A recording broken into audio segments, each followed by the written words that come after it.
Detective John Hobbs works tirelessly and finally catches the serial killer who has been terrorizing Philadelphia, named Edgar Reese. After all his brutal crimes have been reviewed, Edgar is sentenced to death by electrocution. On the day of the electrocution, as the police and the media gather around to the prison, Detective John goes inside to speak to Edgar upon his request. Edgar is hyper and talks to the detective in a language the officer doesn't understand. Before Detective John leaves, Edgar shakes his hand and gives him a riddle to solve. Moments later, Edgar sings out loud as he's taken to the execution cell and is electrocuted while spectators, including Detective John, watch.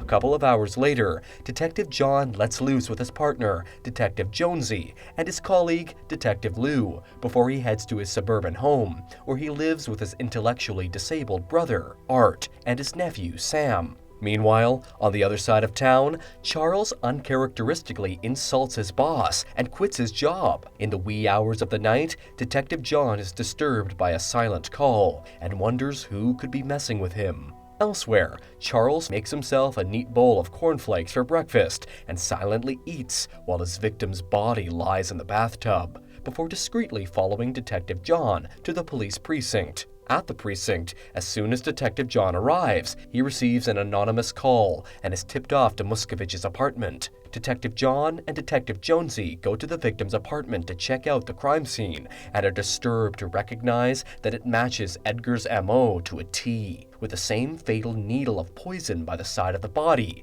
and a number written on the torso. To make matters more complicated, the detectives find Edgar's riddle written in Muskovich's apartment. The detectives return to the precinct, wondering if a copycat killer is out on the loose and trying to figure out the riddle. After some discussion, Detective John figures out that the riddle relates to a late cop from a couple of decades ago, named Robert Milano, who reportedly took his own life a couple of months after winning the Cop of the Year award. Detective John reports his discovery to his boss, Lieutenant Stanton, who advises him to stop looking any further and keep all he has found to himself. Undeterred, Detective John tracks down Robert Milano's daughter, Greta Milano, and goes to see her to find out more about the decorated officer. Greta narrates that her father was awarded a medal after he caught a dangerous serial killer. However, after a couple of months, all the evidence Robert had gathered seemed to mysteriously change and started to link him to the murders committed by the serial killers, turning him from a hero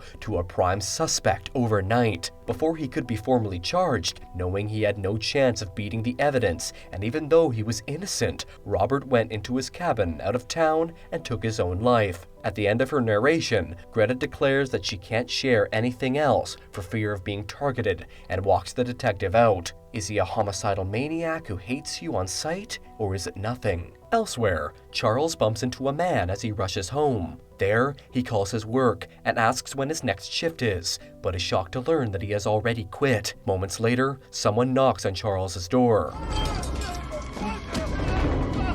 In the wee hours of the night, Detective John receives a silent call from a man who has made himself a neat bowl of cornflakes in Charles's apartment after depositing Charles's body in the bathtub. The next morning, Detective Jonesy invites a linguist to decipher the language Edgar was speaking in his final hours, and is confused to learn that it was a 2,000-year-old Syriac Aramaic that has only a few tribes of speakers left. Then, Detective John receives another call with a tip, leading him and his team to Charles's apartment, where they find Charles murdered by the same poison and the scene staged exactly as the previous one. The detectives are then deeply confused to learn that Charles's real name was Mickey and that he was responsible for Muskovich's death, and work harder to figure out what's going on. A few days later, Detective John drives out to Milano's abandoned cabin, hoping to learn more about the case. There, along with various books on evil spirits, he finds the name Azazel mysteriously written on the walls. Detective John rushes back to the city to see Greta and asks her about the name.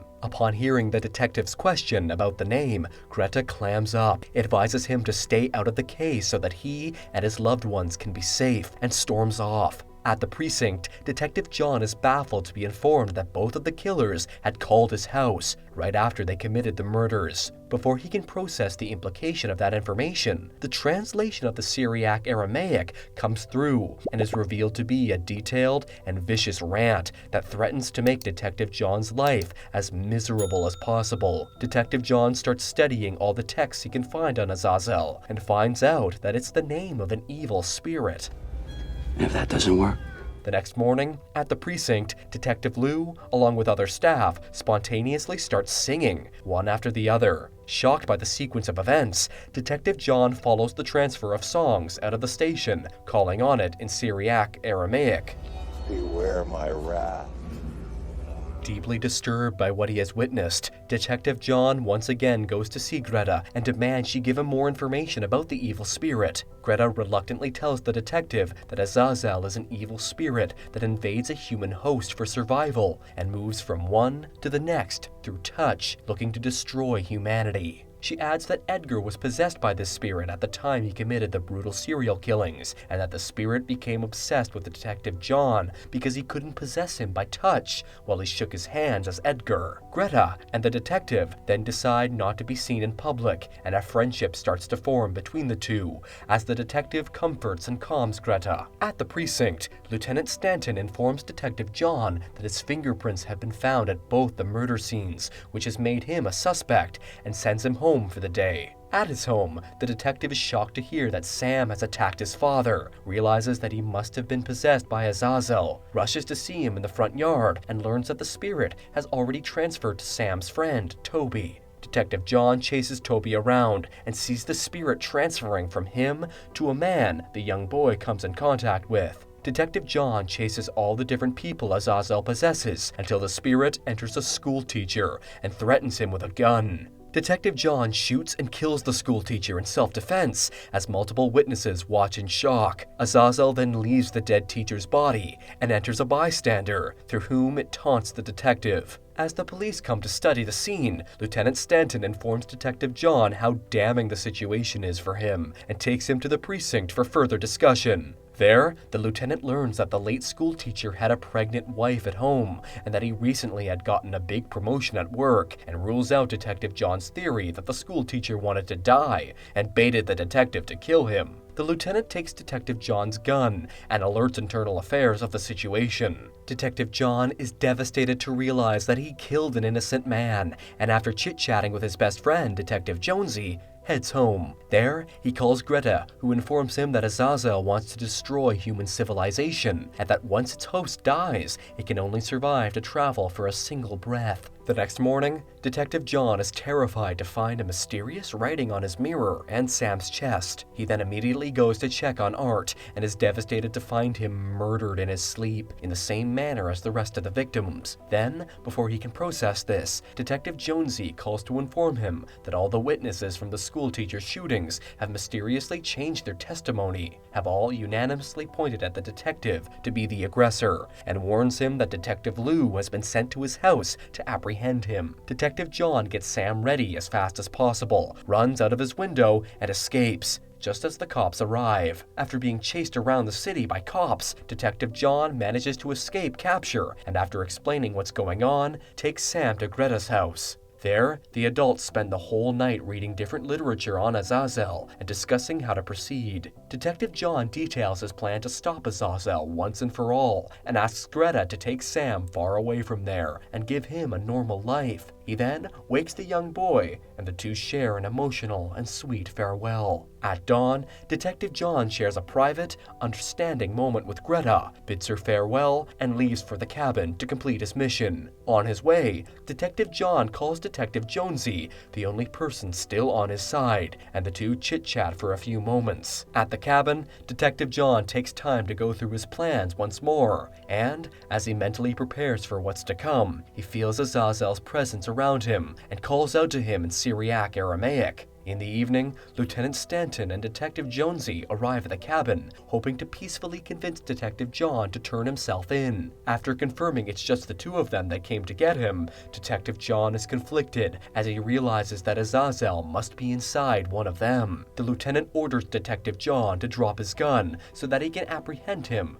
while Detective Jonesy asks the lieutenant if they can give their colleague the benefit of the doubt and let him go. The lieutenant wants to hear none of it, and after some discussion, manages to get Detective John to give up his gun. Then, in a twisted turn of events, Azazel reveals himself to be inside Detective Jonesy and shoots and kills the lieutenant. It then starts singing and chasing Detective John, taunting that it can kill its current host, and finally gets the chance to transfer to Detective John, as they are the only two people around for miles. Then, Detective Jonesy and Detective John get into an intense physical fight, and Detective John manages to stop Azazel from killing Detective Jonesy's body instantly, and instead shoots him in the stomach, so that he could slowly bleed to death. Detective John then starts smoking poison-laced cigarettes and reveals his grand plan of killing Detective Jonesy's body once the poison takes effect on him, so that Azazel won't have any living body to transfer to, and finally dies. As the poison starts to disorient him, Detective John shoots and kills Detective Jonesy. Azazel is forced to enter the dying body of Detective John and scrambles to crawl away,